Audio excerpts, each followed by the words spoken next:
And if I can get it planned, I'm going to do it. But it's not crucial in my life. It won't ruin my grade. It won't ruin my life if I don't get there today. Well, I am going to plan it for some time, but I'd like to do it today. And that could be a C, whatever it is. A, B, C. Then quickly you go back very fast and take your 5 A's or 6 A's on there and number those. Plan solitude's 1, this is 2, that's 3, that's 4, that's 5, B1, B2, B3, C1, C2. And you can do it, and I promise you, your mind will do it that fast. You know what you really know is important. You know what's really not, and your mind will tell you very quickly. Now, look what you've done, thinking about the laser beam and the magnifying glass again. What you've now done is you've now told your mind that for the next few minutes of those events that I have, the next 5 event minutes I have, I've told myself that my planning in solitude is my most important moment. And so I've said everything else on my list can go to pot, because I'm going to spend 5 minutes planning my day. I'm taking charge of my planning.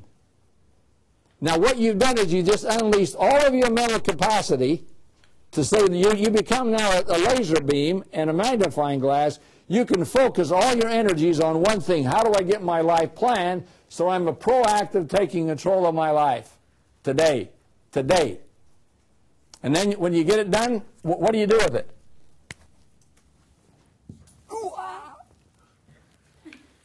Why does that feel so good? Why does it feel so good to get, even electronically, that's one of the disasters of your computer age. You haven't got the joy of making a check mark in your planner. What does a real check mark honestly do physically to you? Medically speaking, this is a truth. What? Okay, you feel relief. You feel relief. There's a little bit more than that. Go one step more. It releases endorphins. Endorphins are a drug. It's the only legal drug in the church. It's non-prescription, okay?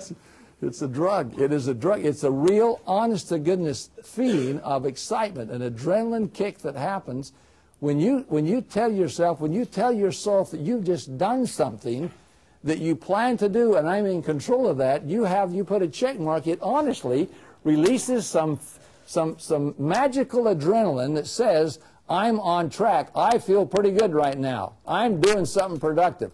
I said what I was going to do. I just did it, and I can prove it. And I just took record. Now I jump quickly to my A2, whatever that is. Write a paper, whatever. Put your toughest things first. Get your toughest things on the top to get them done, so you get them out of the way, and the things you got to get done, and you go through that list till all your A's are done. Then you go start working on your B's. If you get all the B's done, guess what? You can go to the beach. But the problem is, when you get going on this, all of a sudden the beach-type things will become less important to you, because you'll feel the power that comes as you start monopolizing and guaranteeing this great growth spurt that you feel as you really do take control of your life. Okay? Had one more thought. Okay, forgot what it was. When you get back to the next day's planning in solitude, you will have check marks all over the place of things you've done, and you'll have some things that didn't get done. Hopefully they're B's and C's that weren't really that important if they didn't. When you get to your next plan in solitude time the next day, you're going to review your notes for the day, and you're going to say to yourself, gee whiz, here's 8 things I didn't get done yesterday. And you're going to decide right now as you go, are those 8 things still important or not? If they're important, before you get through with your day, you're going to have either a check mark by having had it done, you're going to have an arrow by it, which means you're going to put it forward to some future date, go record it in some day 10 days from now, or you're going to put an X by it that says, guess what? It's no longer important to me. All of a sudden, I don't need to do that anymore. It's not even important. Or you're going to have a dot down there, which means you've made a phone call and you're waiting for someone to respond back to you. You can make your own code up. I'm just telling you one way to do it. Or you put a 0 right there by it, which means that it's in somebody else is taking control of that right now. They're working on it. They'll get back to you. But you figure out some formula that you can use that will allow you to know what's going on. So the next day, you move from this list over to your new list, and you come up with those things that you still said were important or you're working on, put them on your new list. So you now got a working list of you take control the next day. That makes sense? Everything's got to get either X'd, checked, or forwarded in your life, okay? Electronically or on paper. Care not how you do it. Any questions on that? That's a 2-hour course, how to do that. And we should go through a lot of things to show you how to do it. Don't have time to do that, but you can get the idea. Now, let me ask you this question before I answer questions. What happens when you get an interruption? There's a perfect day, supposedly. Anybody ever lived a perfect day when nobody interrupted you? When your baby didn't cry, when the boss didn't tell you to change courses, when you got a new assignment in school, when the bishop calls, whatever. Everybody has interruptions. What's the biggest interruption part of everybody's life?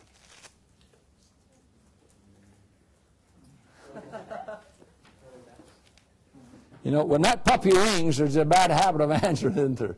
It's a bad habit we have of answering. It's a big interrupter. It can really foul up a day if you spend. And some people, and my wife on days she doesn't do this, she can spend hours. Don't tell her I said this. She can spend hours talking to her kids at home, hours and hours. I have no idea how they can talk for an hour and a half to a daughter. No clue how that happened. I don't even fathom. I said, how can you even think of something to even think about saying, let alone say it? And the hours that they go on to stuff, and then they'll think of another subject and go on another. So, but my point of this is this.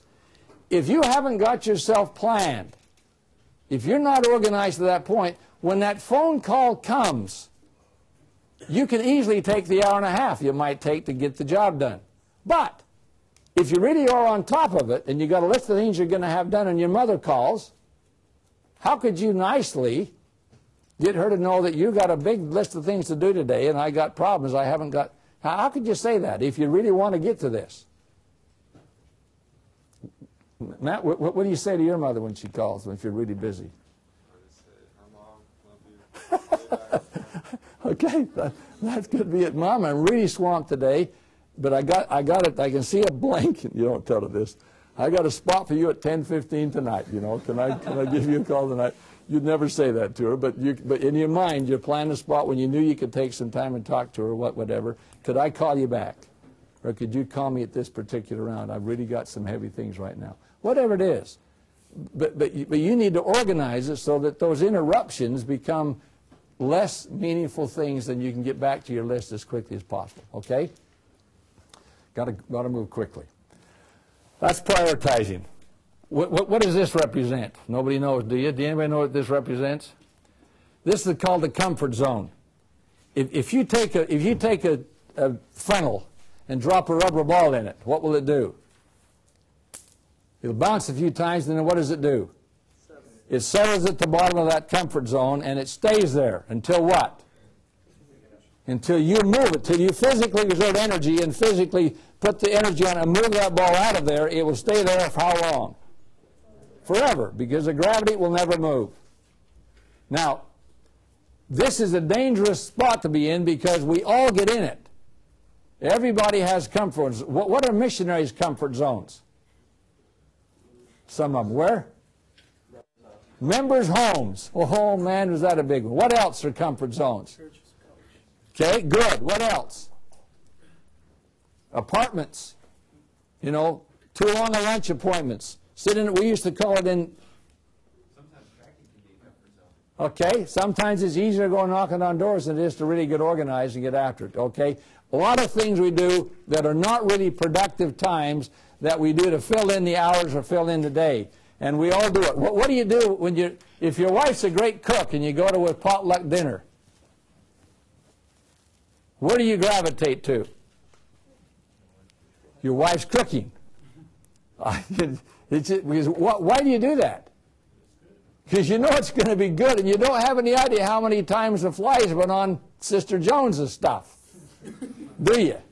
You don't know that. And so in your mind you have this problem because you get in kind of a comfort zone of knowing what you really do like to do and where you like to be around. When you get in a party of some kind, you walk in the door and you see A whole room full of folks. What do you gravitate to? People you know. You go to the comfortable area of the room, okay? That's the comfort zone. We all get in it. We all get trapped by it. It really destroys our productivity in life.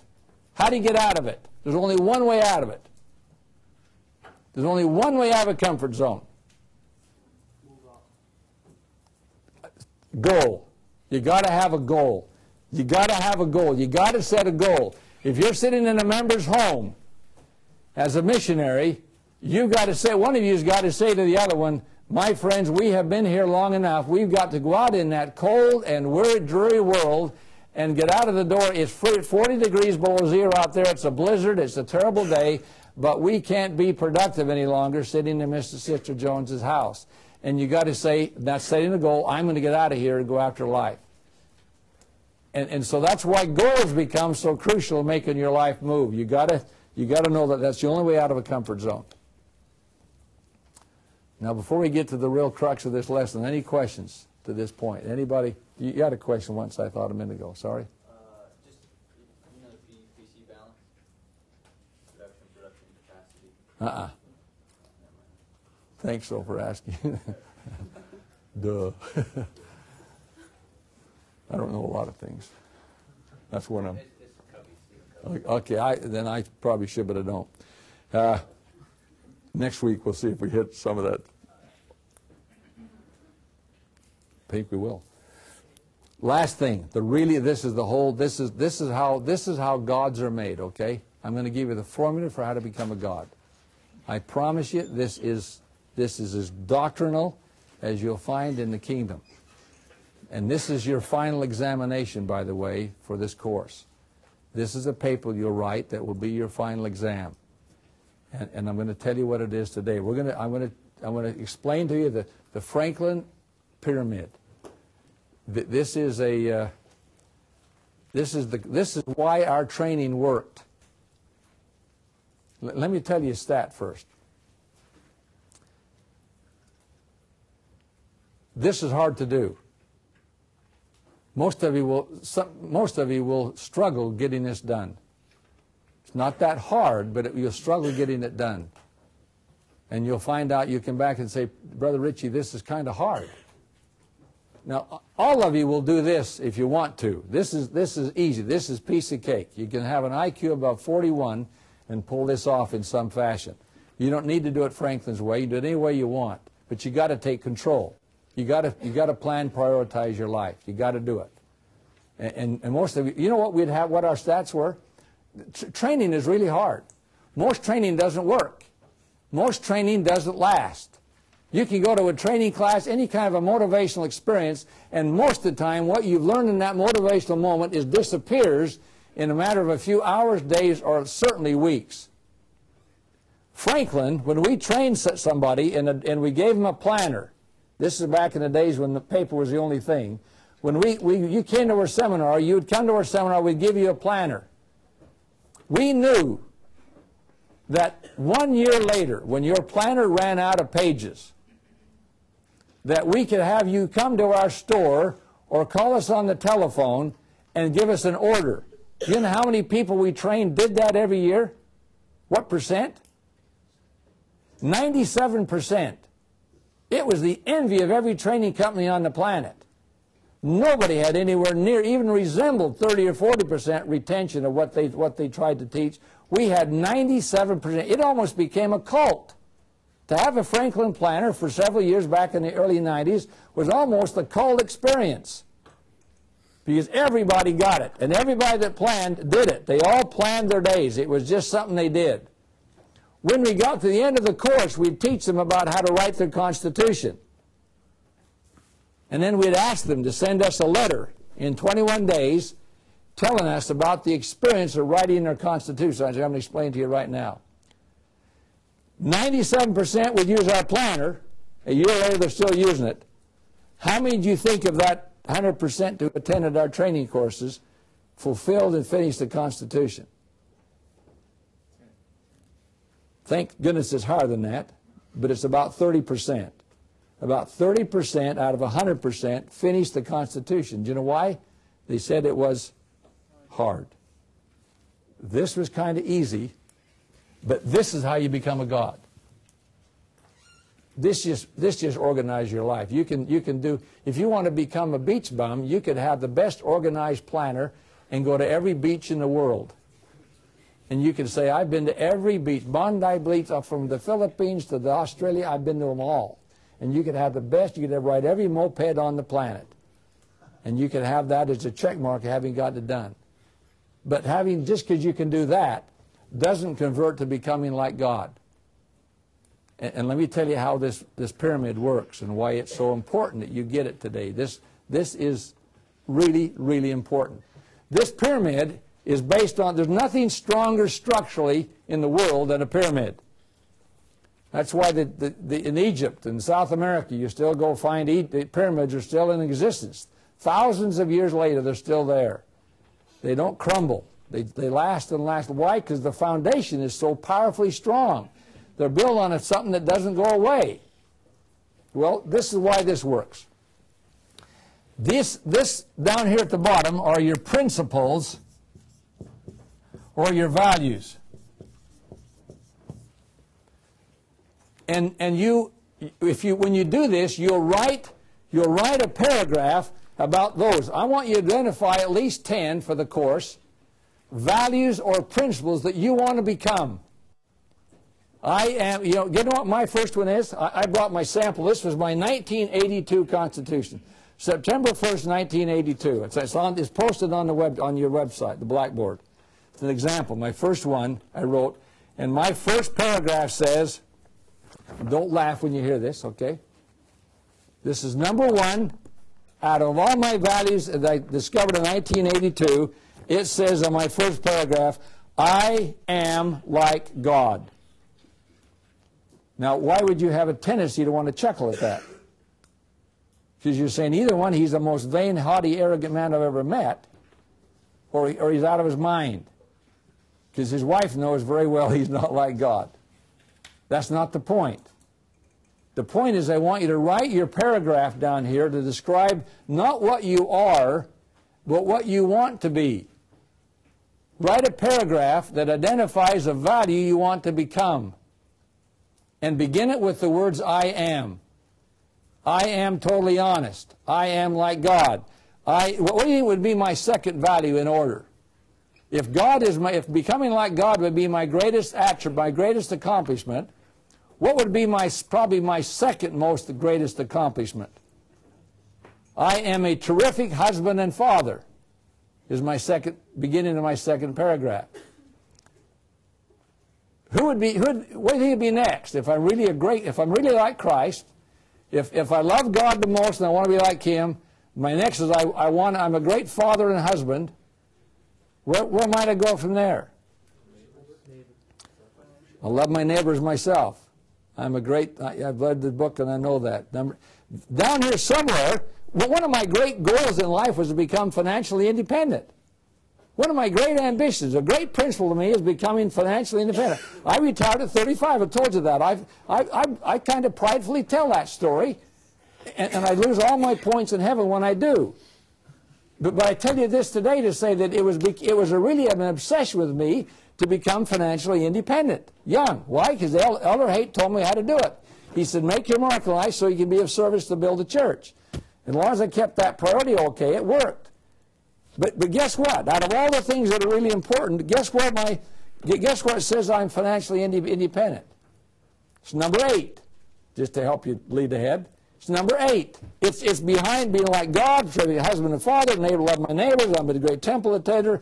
I love myself. I have great faith. I am humble. I'm financially independent. Now, what if I'm financially independent as a higher value than being totally honest? What would happen? You'd be working on Wall Street. If I get that out of whack, like my friend in London did, then when I have a chance to make a business deal, and if I just bend the rules a little bit, just cheat a little bit, not really cheat enough to be an Enron person or something, just bend the rules. If I bend the rules and just kind of cheat from my partner, just a little bit, he'll never know. It's a little deal. I can make a lot more money than if I don't. If being financially independent is higher than being totally honest,